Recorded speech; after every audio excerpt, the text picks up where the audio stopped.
Boa noite, queridos. Deixa eu só fazer uma pergunta antes de eu começar. Quantos aqui conhecem o Voltemos ao Evangelho? Comecei bem.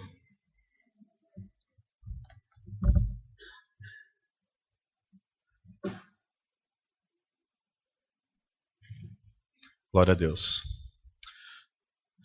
Sou casado com a Aline, ainda não temos filhos, acabamos de pegar uma cachorrinha chamada Amora, fofinha, que está lá sentindo falta junto com a esposa. Eu nasci em lar evangélico, sempre fui à igreja. Só que a igreja, quando eu era pequeno, era um enfado. Quando eu era bem pequeno, até meus 11 anos, eu dormia a maioria dos cultos. E depois eu entrava e saía da igreja, não conhecia ninguém. Depois eu fui para uma outra igreja, lá eu me envolvi bastante, me envolvi com os jovens, cheguei a liderar jovens, me engajei. Só que estava faltando alguma coisa. Toda a questão da igreja estava lá, mas faltava algo. Foi nisso que o Senhor me despertou para conhecer o Evangelho mais profundamente. E foi nisso que nasceu Voltemos ao Evangelho, essa paixão para que a igreja brasileira volte a essa mensagem central do Evangelho. Só que agora eu tinha duas questões. A igreja que eu estava era ruim, o Evangelho é maravilhoso. E eu não sabia como colocar essas duas coisas juntas. Eu mudei de igreja, fui para uma outra igreja e comecei a servir lá. Eu lembro que eu estava ainda incomodado. Eu queria a igreja perfeita. Eu não achei, até hoje. E daí eu lembro um dia que eu já estava cansado de ouvir aquelas mensagens fracas, como um povo duro. E eu lembro como se Deus tivesse me falado claramente: você vai me amar e amar o meu povo?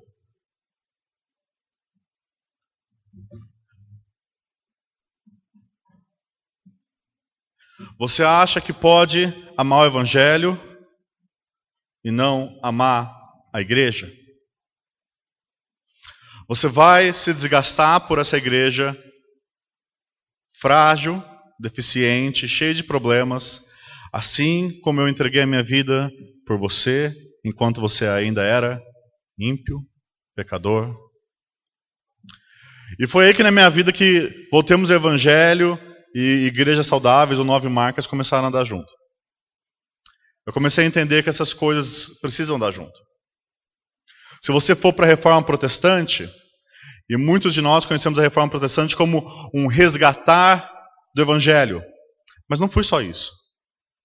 Quando eles resgataram a palavra de Deus, o solo da Escritura, as coisas na igreja começaram a mudar. Houve um resgate imenso da igreja. Do que era a igreja, o que se compõe a igreja, como a igreja deve ser liderada. Então é nisso que essas duas coisas estão juntas. E eu quero perguntar para você hoje, como que você vê a igreja? Porque isso é central antes de a gente começar a falar sobre a saúde da igreja. Porque você não vai se engajar pela saúde da igreja se você não a ver corretamente. O que você entende como igreja? Um prédio sagrado, que as pessoas se reúnem? Ou um clube social com um pouquinho de religiosidade? Você acha que você vê a igreja, na verdade, como um covil de hipócritas? Ou um shopping center espiritual que você vai lá, faz suas compras e depois sai? Ou você vê como um hospital para a alma? Sabe, você paga o médico, o pastor, recebe lá alguma coisa para sua alma e depois parte. Ou você vê como algo de Deus, mas não é tão importante assim. Não, o plano A de Deus não era a igreja. Será que era um plano B de Deus que deu errado? Será que a igreja é necessária ou é dispensável? Será que alguém pode ser cristão sem a igreja? Será que ela é importante? Quando você pensa na igreja, na sua igreja, você se sente motivado? Ou você se sente desanimado? Você se sente encorajado ou cético, magoado? Nós estamos num país com vários lugares que se chamam igreja, mas que não são igreja. Vários lugares de encontro que tem uma placa escrito igreja, mas que, segundo dizem as confissões, não passam de congregações de Satanás. E as pessoas saem de lá feridas e vão para outros lugares muitas vezes e carregam essas feridas. E elas associam aquela igreja com essa igreja. Para a gente começar a trabalhar pela igreja, nós precisamos ver a igreja como Deus vê a igreja. O desafio número 1 para você que quer trabalhar por igrejas saudáveis, que quer ver a sua igreja local saudável, é: você precisa olhar para a igreja da mesma forma que Deus vê a igreja. E como Deus vê a igreja? Bom, eu quero mostrar para você, essa primeira mensagem, que a igreja, ela está no coração do Evangelho, da Trindade e das promessas de Deus. Do Evangelho, da Trindade e das promessas de Deus. A igreja está no coração do Evangelho. Nós precisamos perder uma visão individualista do cristianismo. Muitos de nós têm uma visão que a minha fé é eu e Deus. E ninguém mais. É eu com Jesus. E nós pensamos que Jesus veio salvar indivíduos. E ele veio. Só que ele veio fazer mais do que isso. Veja Mateus 1:21 que diz: Ele dará à luz um filho, ele porás o nome de Jesus, porque ele salvará o seu povo dos pecados deles. O seu Senhor se chama Jesus, porque ele veio salvar um povo. E a gente pensa nisso, a gente pensa individualmente, porque Jesus veio salvar a minha alma. E ele veio. Mas Jesus veio salvar uma multidão de almas que não se pode contar. Ele veio salvar um povo para si mesmo. No coração do Evangelho, do motivo que Cristo veio e deu a sua vida na cruz, está que Jesus veio morrer e salvar um povo para ele. Ele ama esse povo ao ponto de entregar a sua vida para salvar esse povo. É o que Atos 20:28 vai dizer. A igreja de Deus, a qual ele comprou com o seu próprio sangue. Deus Pai enviando Deus Filho no poder de Deus Espírito para que o Deus Filho encarnado pudesse morrer na cruz e sangrar para comprar a igreja. Com a coisa mais valiosa que tem nesse mundo, o precioso sangue de Cristo. Jesus ama tanto a igreja, e o Evangelho é tão importante, e a igreja é tão importante para o Evangelho, que ele derramou o seu sangue. Não que existisse alguma coisa boa na igreja, não que a glória fosse da igreja, não que a igreja merecesse, mas porque nosso Deus é amor dessa forma. Em salvar um povo do pecado deles, em derramar o seu sangue por eles. Efésios 5:25-27 vai continuar. Cristo amou a igreja e a si mesmo se entregou por ela, para que a santificasse, tendo-a purificado por meio da lavagem de água pela palavra, para apresentar a si mesmo igreja gloriosa, sem mácula, nem ruga, nem coisa semelhante, porém santa e sem defeito. Jesus Cristo amou a igreja, ao ponto de se entregar por ela. E não só se entregou por ela, como busca o bem dela, para que a santificasse, tendo-a purificado por meio da lavagem de água, pela palavra. Se você já é casado, você sabe que o seu coração sempre deseja o melhor do seu cônjuge. Para mim foi engraçado que enquanto eu estava no namoro, noivado, eu amava minha noiva e minha namorada. Só que depois que eu casei, parece que alguma coisa Uma chavinha virou. Era minha mulher. Eu era um com ela. Eu queria o bem dela. Eu ia fazer de tudo para ter o bem dela e o bem eterno dela. Eu vou me esforçar a trabalhar, fazer hora extra se preciso para o bem dela. Eu vou me sacrificar para o bem dela. Quanto mais Jesus, que é o noivo supremo, não se esforça, não ama, não busca cuidar da igreja. Ele vai apresentar uma igreja sem mácula, nem ruga, mas santa. E eu sei que quando a gente olha para a nossa igreja pode parecer difícil crer nisso.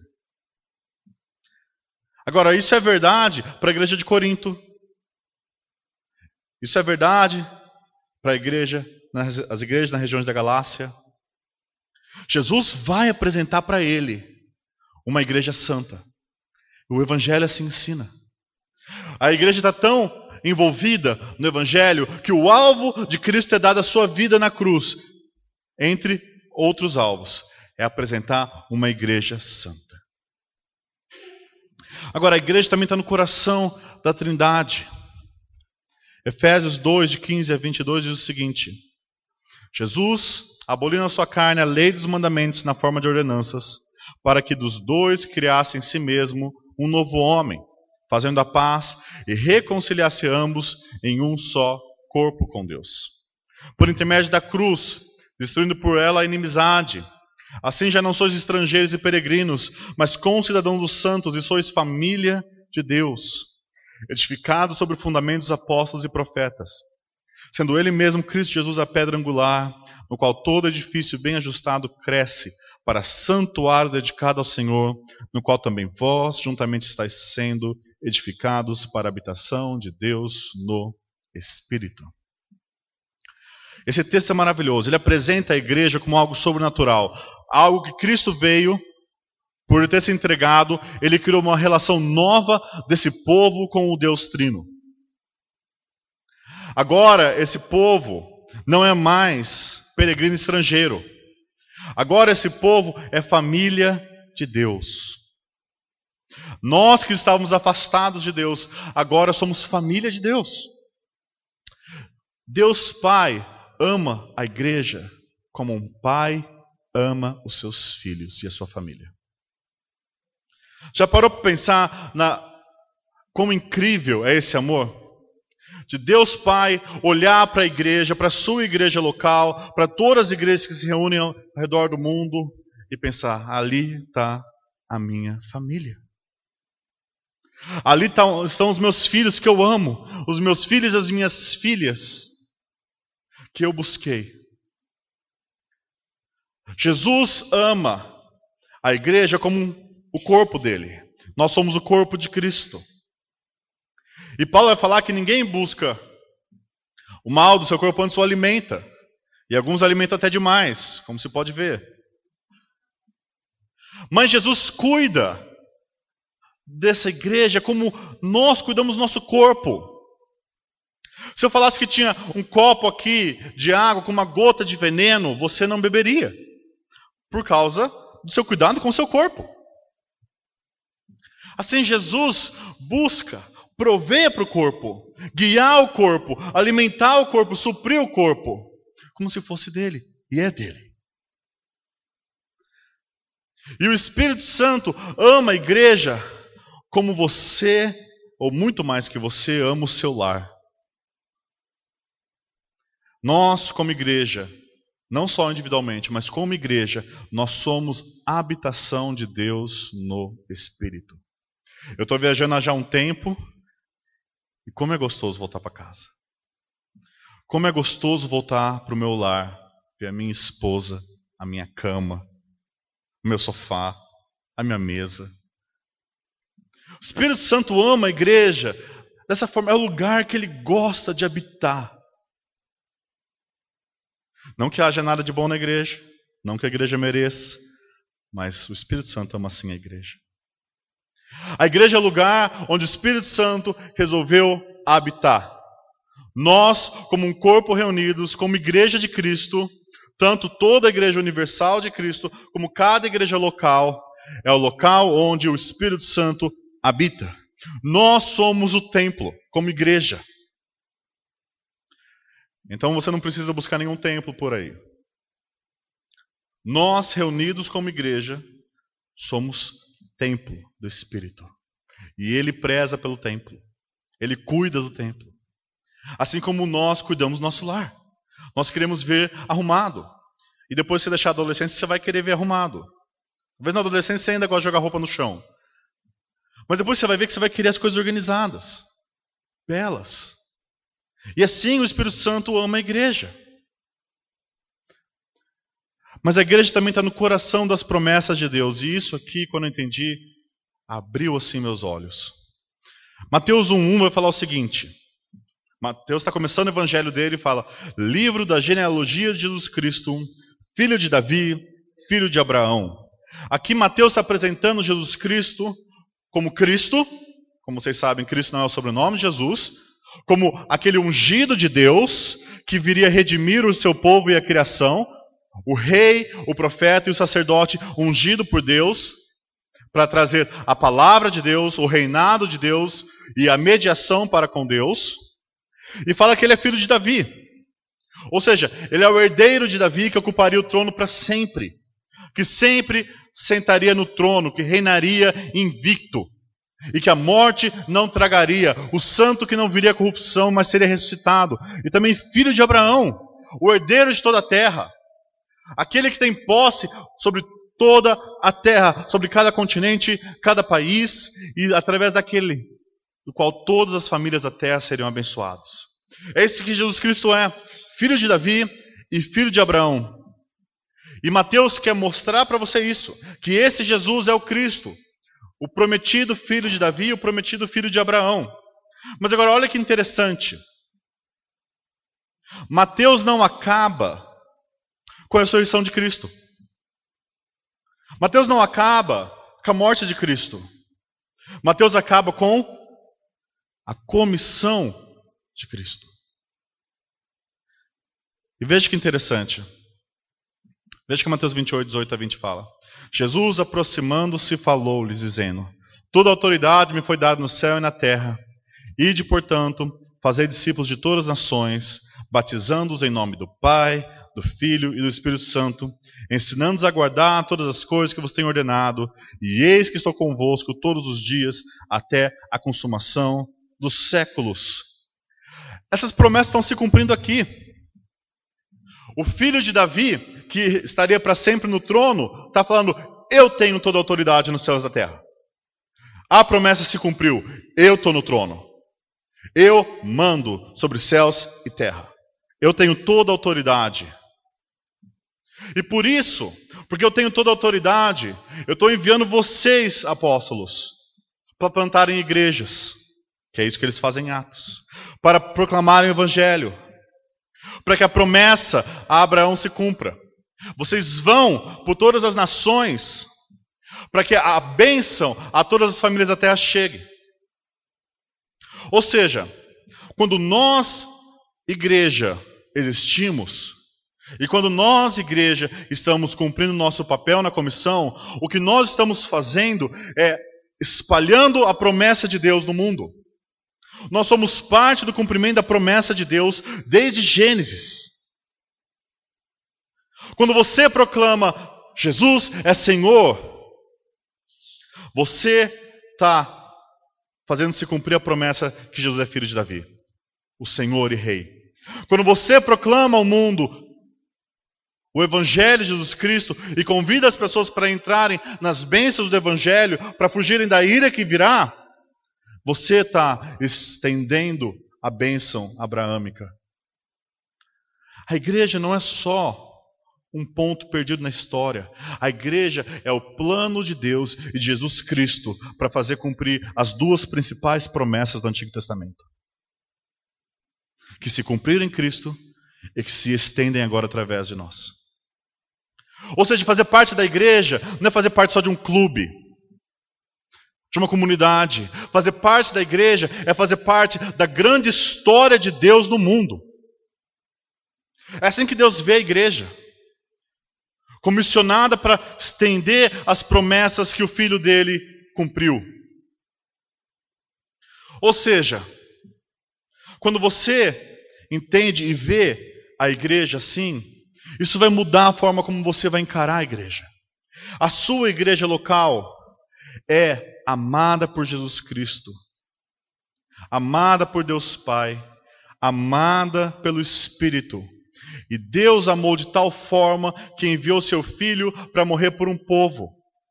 Esse é o evangelho que nós cremos. Para que esse povo fosse e estendesse o domínio e o reino de Deus sobre a terra. Para que mais e mais pessoas se juntassem a esse reino e fossem abençoados. Quando você se junta à igreja, quando você se reúne dominicalmente para louvar a Deus, o grande propósito de Deus através das Escrituras está se cumprindo. A gente não só vai à igreja, a gente se junta à história de Deus no mundo, à história da redenção. E diante disso, eu quero perguntar para você, você ama a igreja como Deus ama a igreja? O Deus que enviou o seu Filho no Espírito para derramar a sua vida na cruz, que chama a igreja de sua família, que chama a igreja de seu corpo, que chama a igreja de seu templo, e a ama. Você ama, sim, a igreja? O nosso desafio por buscar a saúde da igreja começa com uma postura do nosso coração, de entender que nós precisamos amar aquilo que é feio. Assim como Jesus amou você e eu.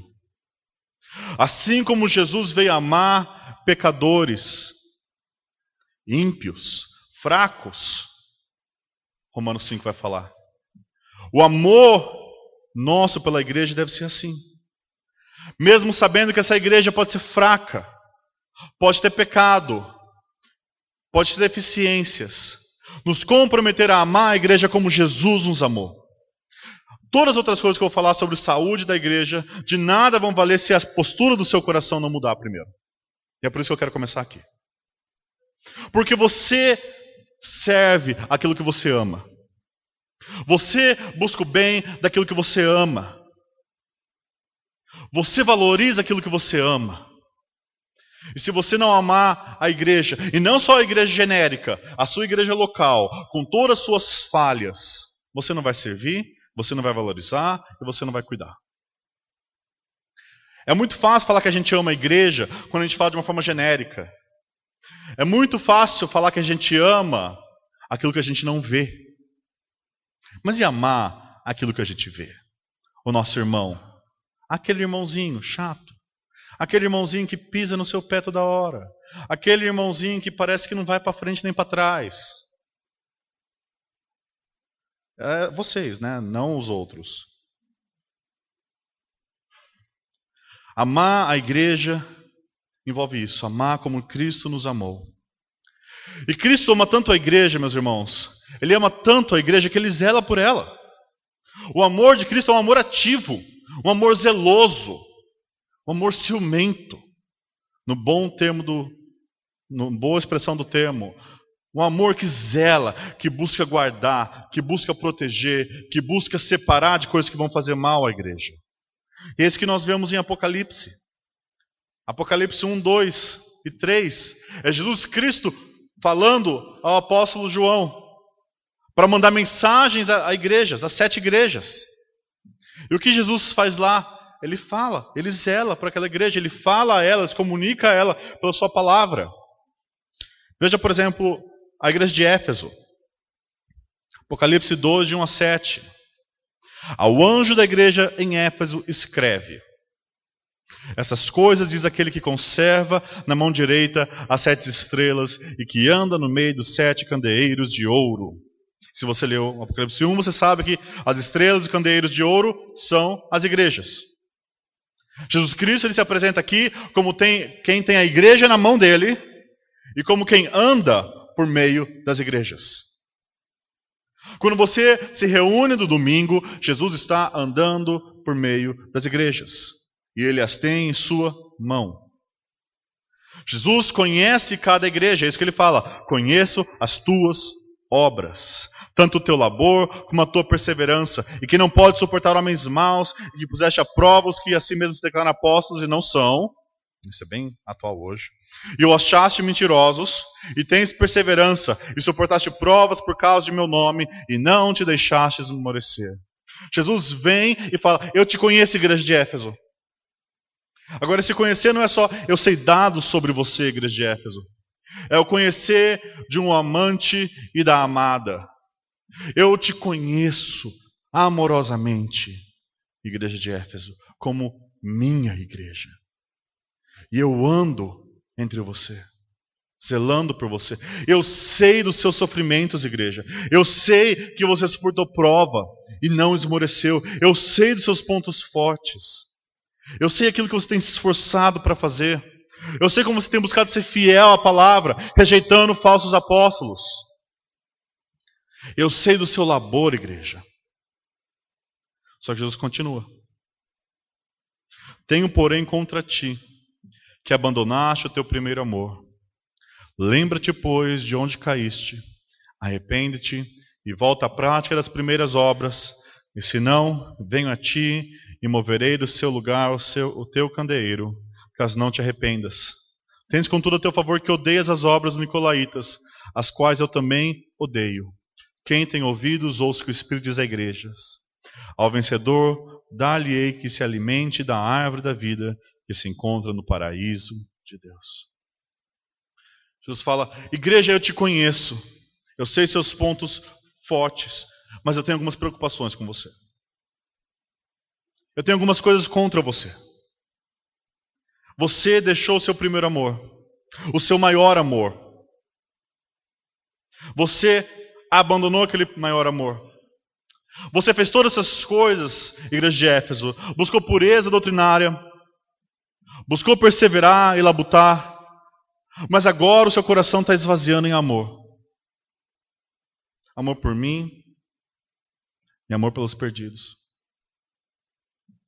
E Jesus fala: arrependa-te. E é isso que Jesus fala para todas as igrejas. Jesus olha para a sua igreja e fala: eu tenho algo contra vocês. Vocês precisam lidar com isso. Vocês precisam se arrepender disso. E daí Jesus fala as palavras mais difíceis para qualquer igreja. Se você não se arrepender, eu vou mover o teu candeeiro de lugar. Igreja de Éfeso, se você não se arrepender, eu vou tirar o candeeiro e você não mais vai ser igreja. Se vocês não se arrependerem e voltarem ao amor por Deus e pelo próximo, vocês vão mostrar que vocês não são mais minha igreja. E ele fala: aquele que tem ouvido, vocês aí em Éfeso, vocês que ouvem o Espírito, ó eleitos que ouvem o Espírito, ouçam. Eu vou dar a coroa para quem perseverar. Então perseverem. Se arrependam e perseverem no amor. E é isso que Jesus fala para as igrejas hoje. Eu conheço as suas obras. Eu sei os seus pontos fracos e os seus pontos fortes. E eu quero que você se arrependa desses pontos fracos. E se você, igreja, e pessoas dentro da igreja, não se arrependerem, não mostrarem que você ouve a minha voz, vocês vão mostrar que vocês não são minhas ovelhas. E eu vou remover o meu candeeiro. São palavras difíceis.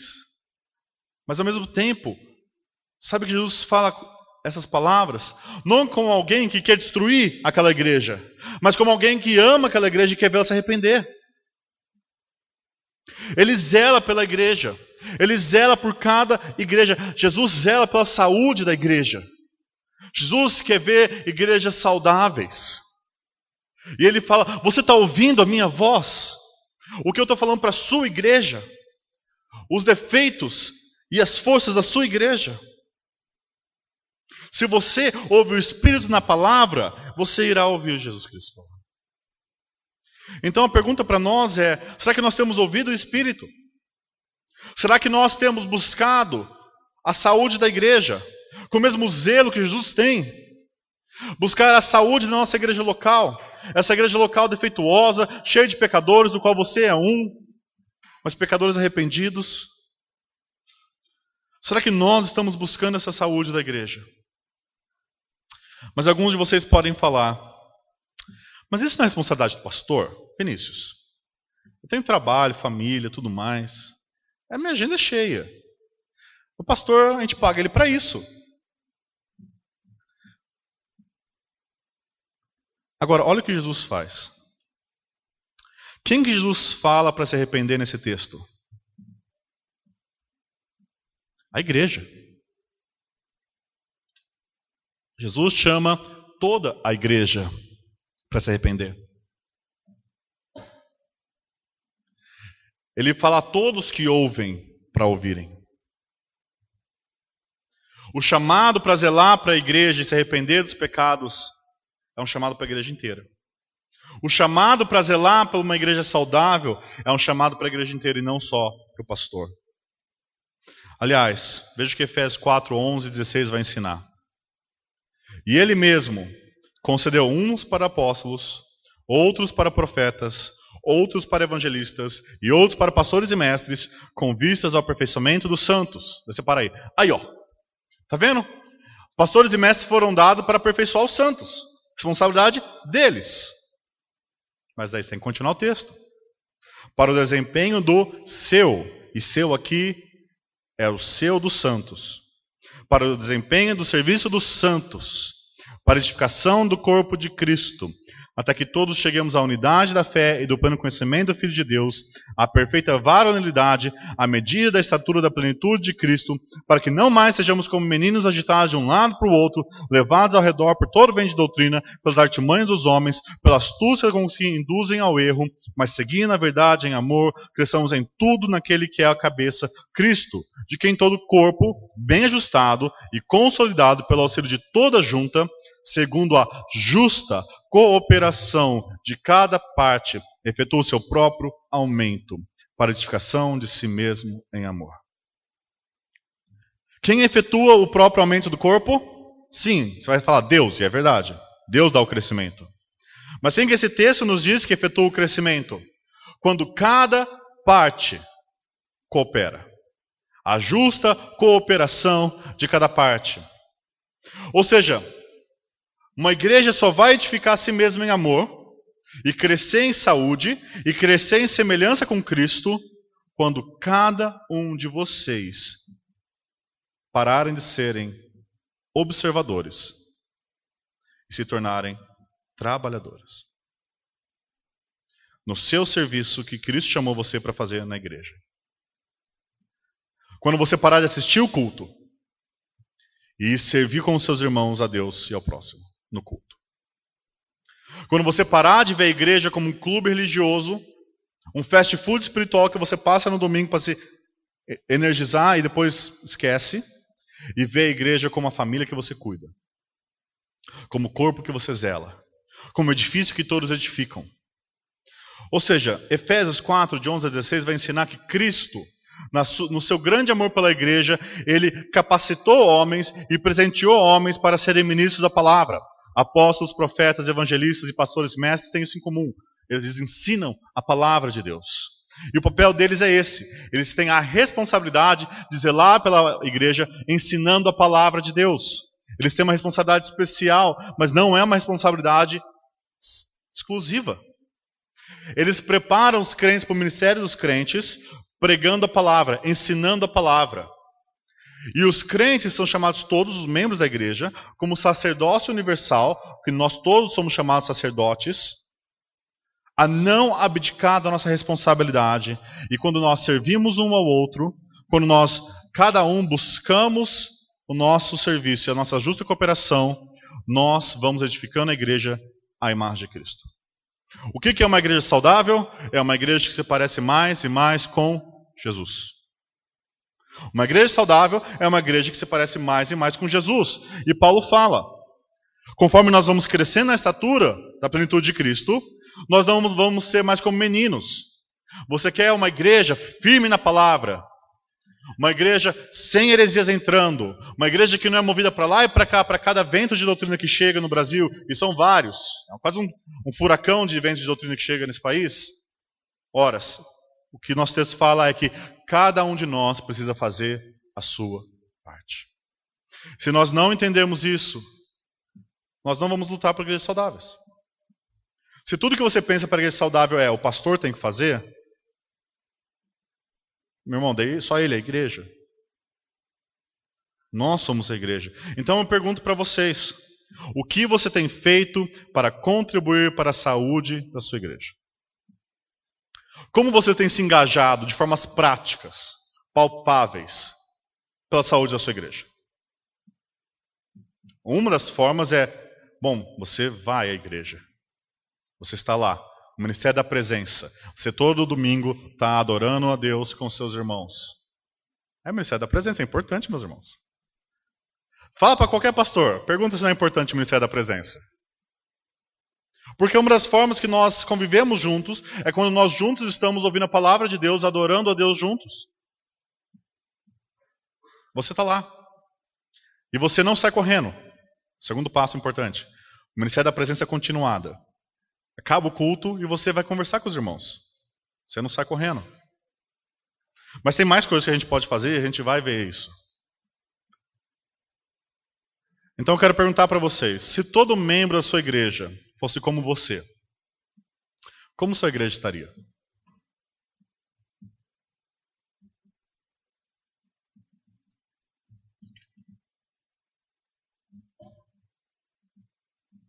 Dói essa pergunta, né? Dói em mim também. E aqui que foi, naquele momento aquele que Deus mostrou, você vai amar a igreja, que eu entendi isso. Eu preciso amar essa igreja minha. Essa igreja com falhas. Essa igreja difícil. Essa igreja cheia de pecadores arrependidos. Essa igreja cheia de pessoas com problemas. Meu pastor sabe falar, você se aproxima de pessoas, você se aproxima de problemas. E como é verdade. Porque eu sei que eu tenho meus problemas. E como Deus me amou, eu quero amar essa igreja. A forma prática de nós mostrarmos que nós entendemos o Evangelho, que nós entendemos a importância da igreja para Deus, que nós entendemos a importância da missão de Deus no mundo, cumprindo as promessas, é que nós vamos nos desgastar nisso, em buscar a saúde da igreja. Agora, a pergunta que não quer calar é, o que é uma igreja saudável? Né? Se você tem que buscar a saúde da igreja, zelar pela saúde da igreja, o que é uma igreja saudável? O que você acha que uma igreja saudável deve ter? Estacionamento? É útil. Luzes? É bom também. Luz assim, normal. Um bom som? Um bom microfone? Um grupo de jovens? Um grupo de senhoras? Trabalho para as crianças, EBF, EBD, grupos pequenos. Que lista de coisas você faria que essas são as características, essas são as marcas de uma igreja saudável? Qual que seria a marca número 1? Top 9 marcas. Qual que seria a primeira marca para você? E aqui eu quero desafiar você a não responder essa pergunta. Responde essa segunda pergunta. Como seria uma igreja saudável para Deus? Como seria uma igreja saudável para Deus? Como Deus entende que deve ser a igreja? Como Deus fala que a igreja deve ser? Mark Dever vai falar no livro Igreja, Evangelho Visível o seguinte: Deus criou a igreja, e isso implica que ele possui toda a autoridade na igreja. Deus nos diz o que a igreja é e como ela deve funcionar. Como a igreja deve ser organizada? De novo, a resposta está na Bíblia. Um dos principais problemas sobre a saúde da igreja que nós enfrentamos é que as pessoas chegam com uma enxurrada de ideias delas sobre como a igreja deve ser. E a pergunta que a gente não faz é: como o rei quer que a sua igreja seja? Como o Senhor da igreja ordena que a sua igreja seja, e faça, e ande? Para pensar. O Brasil aí, nos últimos 20, 30 anos, teve uma enxurrada de modelos de igreja. Igreja tem que fazer isso para a igreja ser boa, para a igreja ser bem-sucedida tem que fazer aquilo. Essa é a nova estratégia para o novo milênio. Agora, quem é a pessoa que mais entende de igreja? A pessoa que mais entende de igreja é Deus. É Jesus. Jesus é o grande expert de igreja. Você quer consultar o grande expert de igreja? O que entende por que a igreja foi gerada e o futuro da igreja, sabe tudo sobre a igreja. Pergunte para Jesus. Ele sabe como a igreja deve ser. Ouça Jesus e se modele como ele fala que deve ser. E isso vai dar liberdade para você. Porque quando você ouve Jesus, você para de ouvir a tirania dos homens. Quando você ouve Jesus, você não mais vai prestar atenção nas 50 opiniões dos homens sobre como a igreja deve ser. E eu vou querer falar com vocês um pouquinho sobre isso. Rapidamente. O Ministério 9 Marcas, ele surgiu de uma carta que Dever escreveu para uma igreja que estava procurando um pastor. E ele falou, olha, procura uma pessoa com essas 9 características, essas 9 marcas. Pregação expositiva, teologia bíblica, evangelho, conversão, evangelismo, membresia, disciplina, discipulado, liderança. Então, uma carta que ele escreveu. Daí, a pessoa que ajudava ele na igreja falou, então, a gente tem um boletim aqui, né? Eu preciso de algum material para colocar no boletim. Ele falou, eu tenho 9 coisas aqui que eu escrevi. Eu falei, ótimo, 9 meses de boletim. E isso tornou 9 meses de boletim, que depois virou um livro, 9 marcas de uma igreja saudável. E aquilo começou a transformar tanto aquela igreja, essas ideias e a prática delas, que o incrédulo viu como estava transformando o bairro, aquela igreja, como ela deixou de ser um mau testemunho e passou a ser um bom testemunho no bairro, e o incrédulo ofertou os 3 primeiros anos de orçamento do Ministério 9 Marcas. Ofertou $250 mil por ano. Porque viu o impacto de uma igreja saudável. Mark deve falar que essas 9 marcas não são de modo algum as únicas características de uma igreja saudável. E não são. Há outras marcas de uma igreja saudável, oração, missão e tantas outras coisas. Não estou sugerindo isso nem por um momento. Tampouco são necessárias para as coisas mais importantes que poderiam ser ditas a respeito de uma igreja. Estou apenas tentando focalizar certos aspectos cruciais da vida de uma igreja saudável que se tornaram raros nas igrejas contemporâneas. O ponto aqui, essas 9 marcas não são 9 inovações, mas 9 questões que se tornaram raras, que as pessoas esqueceram. Coisas que precisam ser resgatadas. Então por que 9 marcas? Porque elas foram esquecidas. São coisas que, se você voltar 100 anos, toda a igreja teria. Mas elas foram deixadas de lado. Só que elas são importantes.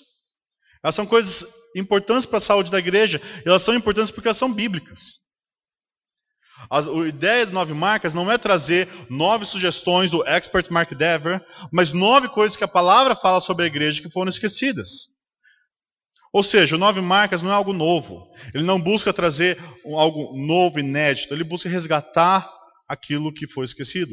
Ele não é um método, é um programa. Ele não é um moldezinho onde você encaixa a sua igreja para que ela seja saudável.